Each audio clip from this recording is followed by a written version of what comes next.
Em meio a um mundo totalmente tecnológico em que vários especialistas dizem que ninguém mais lê, a Flip todos os anos mostra a força do mercado editorial, a força de grandes nomes e talentos da literatura. Então hoje o nosso programa é inteirinho aqui na Flip 2016.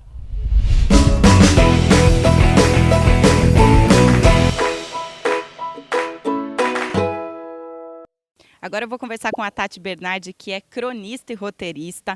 Tati, o que eu acho mais legal no seu trabalho é que é uma leitura acessível, é uma leitura do cotidiano, que as pessoas se identificam. Foi algo pensado? Eu vou escrever para esse público, com essa linguagem? Eu comecei, desculpa, eu tô rouca de tanto falar na Flip, mas enfim, vai dar para entender. Eu comecei a minha carreira em agência de publicidade. E uma coisa que eu aprendi assim, trabalhei 9 anos em agência de publicidade, você tem que informar, às vezes você tem um espaço pequeno, né? É um título, um banner, né? Na época que tinha outdoor em São Paulo, você tem que falar tudo em uma frase, aquilo tem que ser limpo, conciso, claro, né? E então, acho que é um pouco dessa escola da publicidade, escritor geralmente tem preconceito com quem é publicitário, mas me ajudou a ser uma escritora que pontua o texto com clareza, né? Não é aquela coisa muito rebuscada. Isso é uma coisa. A outra coisa, eu escrevo da maneira como eu gosto de ler. Quando é um livro que tem... eu quero saber logo e rápido o que aquela pessoa está sentindo. Se fica 3 páginas falando da cor, das folhas, né, como estava a temperatura naquele dia, usando palavras super difíceis e não acessíveis, eu tenho preguiça de ler esse tipo de livro, porque eu acho que dá para você passar sua mensagem de forma inteligente, profunda, de uma forma que você não precisa, sabe, usar uma palavra que o próprio escritor foi no dicionário, que nem ele sabe direito o que quer dizer, sabe? E as suas crônicas, o livro, o último livro, tem a ver com experiências pessoais? Tudo que você escreve tem alguma coisa a ver com experiência? Eu acho que para ficar engraçado, eu meio me transformei assim num personagem que sou eu, mas exagerado. Né? Então, se tem um dia que eu tropecei, eu vou escrever uma crônica que eu rolei 8 andares, né? De fato, eu caí, mas eu dei uma exagerada ali para poder ter humor e também para ser um personagem um pouco deslocado de mim, né? Porque para não ter essa impressão de estar escrevendo 100% sobre mim ou sobre minha família, porque aí também me causaria uma estranheza de, é uma exposição muito. Então, é um personagem muito inspirado em coisas que eu vivi, senti ou ouvi de amigos, mas tem um exagero ali, até para dar uma protegidinha também. E essa questão do humor, de onde veio? Eu acho que desde pequenininha, estava até falando isso agora para uma outra jornalista também. Pensei isso agora, achei bom, vou usar aqui. Eu acho que desde pequenininha eu era muito palhaça.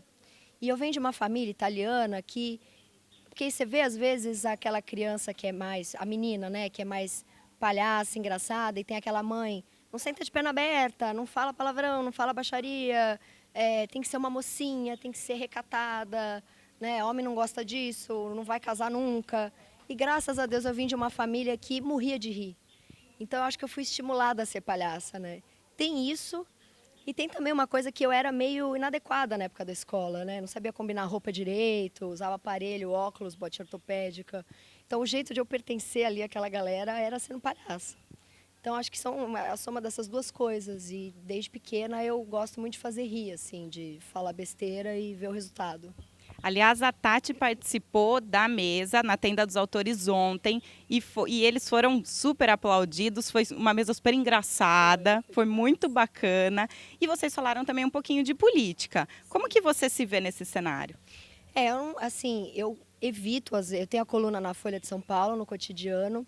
Eu sei que para não parecer uma alienada, de vez em quando eu tenho que falar de política ali, né? Mas não é muito a minha, eu não estudei isso, não é onde eu vou melhor. Mas óbvio que eu tenho as minhas opiniões, né? E aí o Gregório perguntou ontem e eu falei. A mesa era sobre humor, mas a gente acabou falando de política. O Ricardo Araújo Pereira é um gênio, ele arrasou. Eu acho muito que o sucesso da mesa, graças a Deus, eu estava ali com ele, porque ele brilhou demais. Isso me ajudou muito. E aí no final o Gregório perguntou e eu falei. Só que eu acabo levando porrada de todos os lados, porque eu sou uma pessoa mais de esquerda que faz muitas críticas ao PT. Então, às vezes eu apanho da direita e da esquerda, mas eu acho muito bizarro você acreditar demais num lado só e não fazer crítica a ele. Cegamente, né? Escolhe uma coisa que você quer, mas tenha um olhar crítico para aquilo, né? Porque tem muita coisa errada ali também. Então, eu fui aplaudida e vaiada, achei bonito, porque é exatamente o que eu busco na minha vida, uma mistura.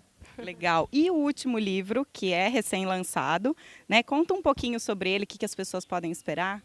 Então, o último livro chama Depois a Louca Sou Eu. É um livro sobre ansiedades, fobias, manias, né? Eu tenho muito medo de avião e eu viajo muito a trabalho. Então, eu conto minhas experiências tendo crise de ansiedade nos aeroportos.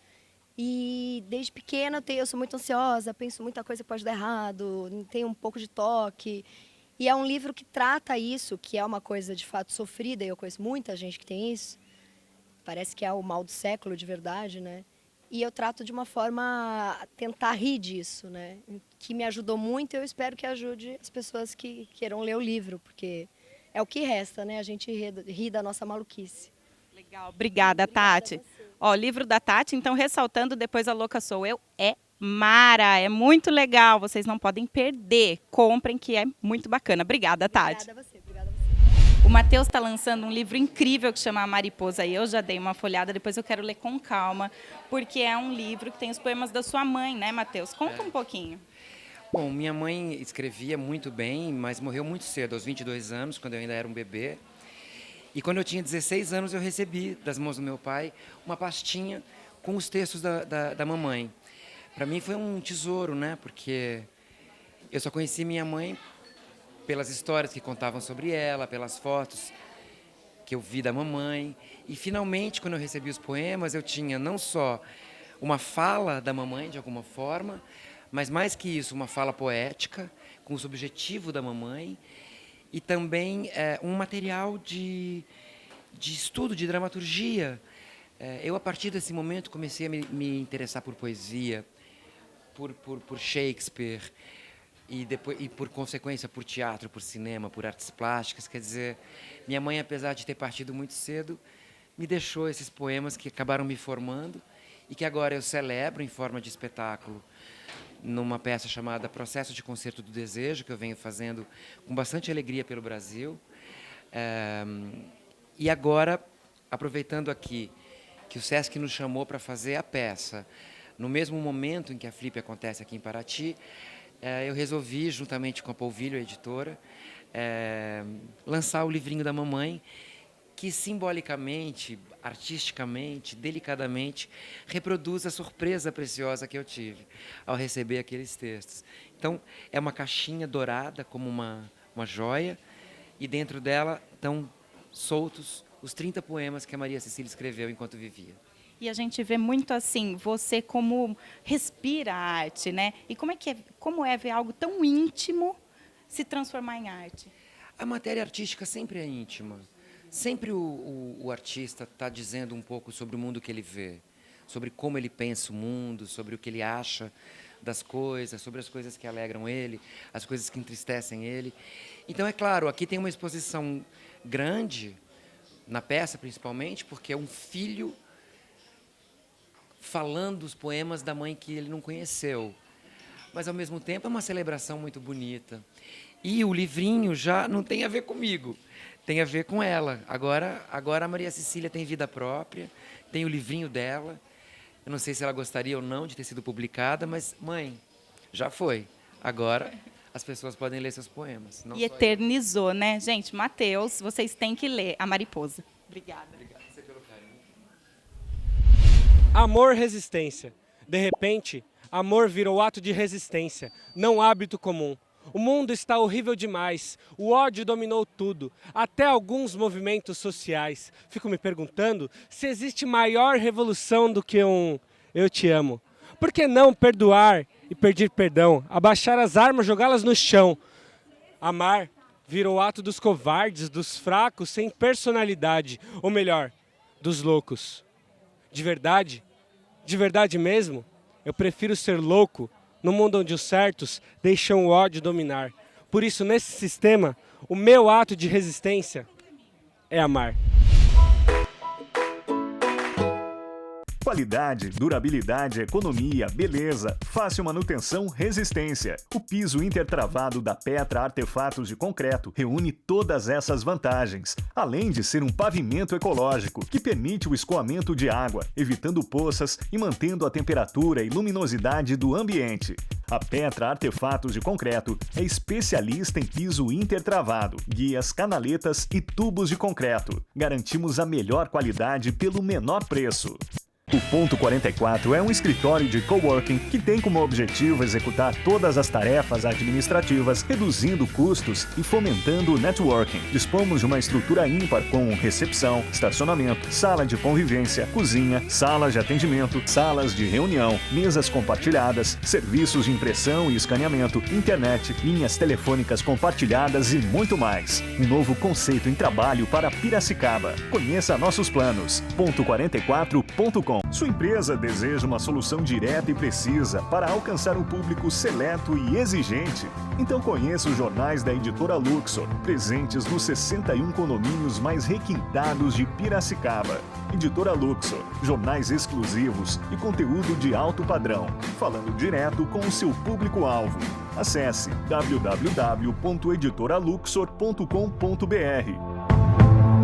Você sabia que a Sal e Grill Churrascaria é referência no setor gastronômico de Piracicaba e região? Os 29 tipos de carnes nobres são selecionados criteriosamente, fator que determina a qualidade premium da churrascaria. Seja para um almoço de negócios promissor, um jantar em família agradável, um happy hour com os amigos ou um evento, a equipe da Sal e Grill está sempre pronta para te surpreender positivamente.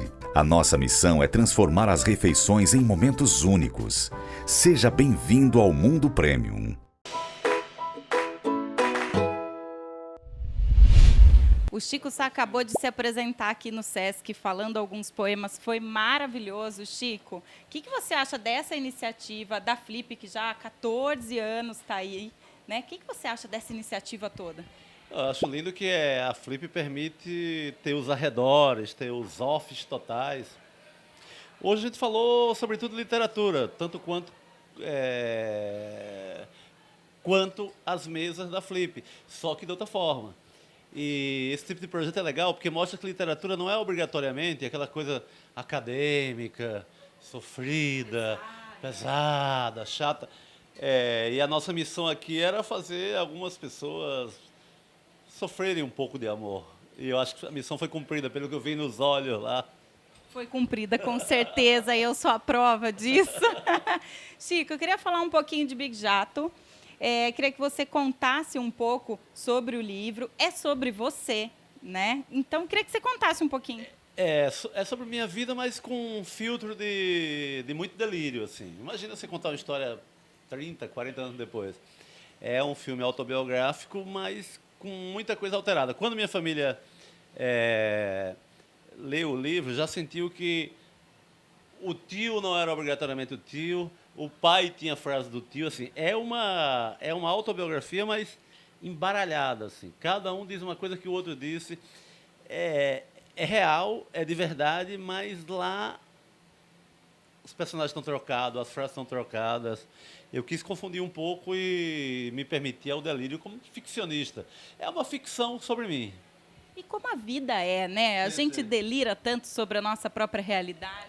Imagina, o que aconteceu aqui hoje no Sesc, no Torvadores do Miocárdio, imagina você narrar amanhã de manhã o que aconteceu aqui. Cada um vai contar de um jeito, de uma forma. Então, a lindeza literária, a lindeza da literatura é essa. Cada um conta de um jeito, inventa um conto, aumenta um ponto e vai-se embora. É verdade. E, no fim das contas, o sertanejo bom é o que fica ou é o que sai de lá? Eu sou da parte dos que saíram. E eu acho que o Brasil é um país dos homens que foram embora. Acho que o Brasil é um país que cabe numa letra de Belchior, como naquela. Eu sou apenas um rapaz latino-americano, sem dinheiro do banco, sem parentes importantes e vindo do interior. Eu acho que nós somos essa canção, nós saímos. Mas você leva com você a sua raiz, né? Eu acho super interessante, na sua escrita a gente sente isso, né? Você faz questão disso? Mas imagina, como eu poderia negar tudo que eu sou, né? E o livro e o filme, o Big Jato, eu acho que eles reafirmam isso, de Você sai do lugar, mas o lugar mora na sua cabeça. E aqui na Flip está se falando muito, além de literatura, acho que o que mais está se falando é de política, né, nessa edição da Flip. É a Flip mais politizada do mundo. Desde o primeiramente Fora Temer ao ultimamente Fora Temer. Começa assim e termina assim, né, Mas também uma coisa que eu gostei muito foi que tem uma... Sempre eu via, desde a primeira Flip, um bocado de protesto ligado à região, ligado à especulação imobiliária em Trindade, inclusive com assassinato, com coisas muito feias. Isso, a Flip ficava discutindo alta literatura europeia, aqueles livros que são bons, mas que talvez não digam respeito de quem não digam a respeito de quem mora em Trindade. E eu acho que dá para falar de literatura e jogar tudo na mesma confusão, na mesma mesa. Falar de literatura é falar de realidade suprema, falar de quem ocupa, da grilagem em Paraty. Assim, dá para falar... Eu não gosto dessa coisa de separar literatura como fosse uma coisa acadêmica ou de gabinete da vida real. Eu acho que uma Flip da vida ou qualquer feira literária, ela existe para contar uma história do lugar. Aí pode juntar o mais lindo e intimista autor norueguês com um cara daqui de Paraty que vem com uma realidade bruta e pesada e selvagem e conta o que aconteceu. Eu acho que essas narrativas elas não podem, elas combinam entre si. Não é obrigatoriamente porque eu sou Marcel Proust que eu posso ignorar que um cara foi assassinado em Paraty de forma cruel e brutal, sabe? Bota todo mundo na roda e conversa. E o que você acha? Eu acho muito interessante essa questão da literatura, exatamente o que você falou, do senso crítico tá aí estimulado e tudo mais, né? Isso é muito bacana. Eu queria saber se você acha que hoje no jornalismo, aí partindo para o outro lado, é uma última perguntinha, mas se no jornalismo você acha que tem esse senso crítico hoje do leitor, falando mais até sobre a sua censura na Folha, né? Você acha que o leitor consegue identificar isso? Eu acho que o leitor é inteligente em qualquer canto. Eu acho que ele pode. A diferença é que uns demora um pouco menos e um pouco mais, mas no final acaba sabendo o que está acontecendo. Eu acho que o jornalismo dá muito pouca conta do que está acontecendo no Brasil. O jornalismo está com uma tese única, que foi a tese golpista. Ele queria contar essa história como uma história real, mas ele foi surpreendido, porque hoje as pessoas dentro do próprio jornalismo, dentro da própria redação, alertaram. Você pega uma coluna do Hélio Gaspari, semana passada, que é digamos, um colunista mais oficial possível. Oficial no sentido, eu acho ele um grande colunista, mas ele é muito colado na narrativa dos donos da imprensa no Brasil. E ele já alertou, aí outro alerta, e vem um grito aqui, um grito acolá, e eu acho que eles não vão conseguir contar o que eles queriam mentir. Você acha que não vai colar? Acho que já não colou, né? Acho que adeus. A própria Flip, a cada grito contra o desgoverno interino, a gente via que isso não vai colar.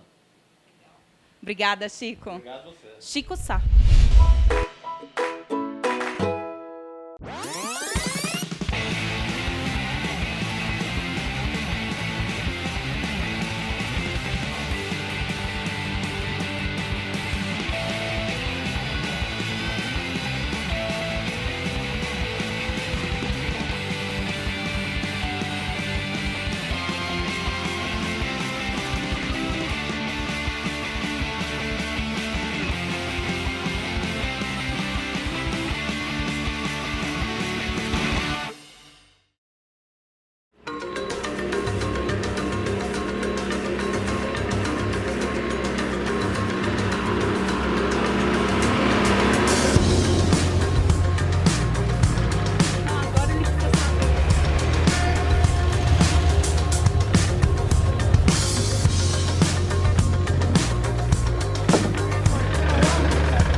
A minha casa. A minha casa.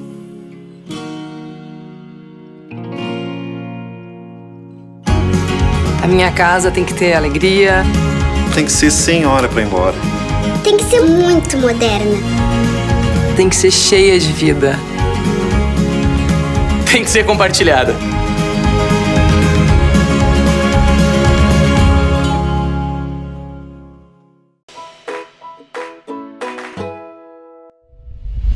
Agora eu vou conversar com o Leonardo Frois, que participou de uma das mesas lá na Tenda dos Autores e foi ovacionado, todo mundo gostou bastante. Como é que foi, Leonardo? Foi maravilhoso, porque o meu papel era agradar a rapaziada, não é? E o público era muito numeroso, a tenda estava lotada, e eu vi que nenhuma pessoa se levantou enquanto eu falava, e todo mundo depois me aplaudia de pé, foi uma emoção muito grande. O Leonardo deixou uma vida muito urbana, né, Leonardo? E se colocou ali no meio do mato, vamos falar assim, né? Se mudou. Em que momento você tomou essa decisão, Leonardo? Tem a ver com a sua escrita essa decisão? De certa forma, sim, não é? Essa decisão foi tomada no começo da década de 1970, por volta de 71, 72 aí. Era uma época horrível também no Rio, porque era o auge da ditadura, a vida no Rio era muito sem graça. E eu trabalhava muito, ganhava muito bem, mas em compensação ficava sempre muito ocupado, era muito responsável como diretor de uma editora, não é? E eu queria mais espaço para o meu trabalho pessoal de poeta, de escritor. E foi isso, basicamente foi isso. E isso coincidiu com o fato de eu começar a viver na época uma história de amor que dura até hoje. Então eu precisava de ir para algum lugar para viver essa história e para conquistar mais espaço para a minha poesia, não é? Bacana. E a sua poesia hoje fala muito da questão da natureza, desse seu contato. Como é que é o seu dia a dia, o seu processo criativo lá onde você mora hoje? Olha, o processo, eu não crio só poesia, não é? Ao longo desses tempos eu criei 2 filhos, criei centenas de árvores que eu mesmo plantei, eu criei muitas a partir das sementes, não é? São filhas minhas também estas árvores. Hoje são árvores monumentais. E animais são só os animais silvestres, eu não costumo. Já tive gato, mas atualmente não tenho mais. Mas todo o processo criativo. Viver lá é um processo que inclui todo tipo de criação, não é? E eu fiquei muito. Um jornal de hoje dizia que eu saí da toca. E é verdade, porque raramente eu saio. E foi muito falado também na mesa que você participou aqui na Flip, do seu toque sensual nos seus textos, né? De onde vem isso? Sempre foi assim? É uma característica já natural sua? Como é que é? Isso eu acho que é. Eu acho que é uma característica da personalidade, né? Eu sempre tive uma noção, desde moço, de que eu tenho um temperamento fortemente sensual, né? E isso se revela na poesia, quer dizer, as minhas principais características provavelmente passam para a poesia e pela poesia. E esta relação sensual não é só com pessoas, né? Não é só entre os membros da minha espécie. Eu acho que ela se refere na forma sensorial como eu lido com a natureza, né? Com as plantas, com os animais do mato. Eu fico embevecido, por exemplo, muitas vezes eu acho um animal tão bonito quanto uma pessoa humana. E isso tudo está. Eu acho que a gente vive assim, se a gente para pensar, não é? O prazer corporal, ele nos acompanha quando a gente está bem o tempo todo. E isso é uma coisa muito bonita, é o prazer da vida, não é? De estar vivo. E você acha que para se escrever, para se fazer poesia ou qualquer outro tipo de obra literária, é preciso vivenciar aquilo? Por exemplo, você foi lá para o mato e aí você escreve de natureza de uma forma tão sensível, né, que toca. Você acha que a melhor maneira é vivenciando? Mas aí há diferentes caminhos, né? Os poetas são tão diferentes quanto as pessoas, de modo geral. Há poetas, por exemplo, que trabalharam em banco a vida inteira. Há poetas que foram funcionários públicos a vida inteira e escreveram grandes obras de poesia. Há poetas como Fernando Pessoa, um dos maiores da língua no século XX, não é? Que foi um modestíssimo escriturário. O trabalho dele era escrever cartas comerciais numa firma lá em Lisboa, não é? Provavelmente nunca teve esta ligação com a natureza que eu tenho. No entanto, é um enorme poeta, não é? Um dos maiores, talvez, de sua época em todo o mundo. Eu acho que é o seguinte, como eu disse no início, como nós, seres humanos, somos tão diferentes uns dos outros e podemos realizar coisas interessantes e viver o mesmo tipo de contentamento com as nossas diferenças, os poetas são assim. Os poetas não são diferentes das pessoas comuns, das pessoas normais. Eles apenas talvez sejam mais sensíveis para certo tipo de fenômeno, mas são pessoas comuns, como eu procurei ser e tento ser. Legal. Obrigada, Leonardo. A escolha da homenageada Ana Cristina César gerou polêmica por ser uma autora ainda em processo de reconhecimento. Mas segundo Paulo Werneck, curador da Flip, essa discussão é justamente a essência da festa literária, que a cada ano se consolida mais como um ambiente de manifestações culturais. A curadoria foi criticada também por não incluir mais diversidade em sua programação principal. Não teve, por exemplo, autores negros na tenda. Por outro lado, as mulheres nunca tiveram tanto espaço na Flip. 44% dos autores eram mulheres, além da homenageada, que é a segunda ao longo desses 14 anos de festa literária. Foram 21 mesas literárias e 23 mil pessoas assistindo à programação principal. Além dela, a Flipinha, a Flipzona, o Sesc, o Itaú Cultural e todas as manifestações independentes e individuais tomaram as ruas de Paraty, consolidando a Flip como ambiente crítico e de manifestações intelectuais, sociais e políticas. 2 manifestações passaram por Paraty esse ano, uma sobre educação e outra contra o governo vigente. De acordo com Paulo Werneck, a Flip é política, mesmo quando fala de natureza ou relacionamentos, pois todos os autores dão um teor político em suas falas, pois tanto intelectuais, escritores e plateias são altamente politizados. Essa foi a Flip 2016.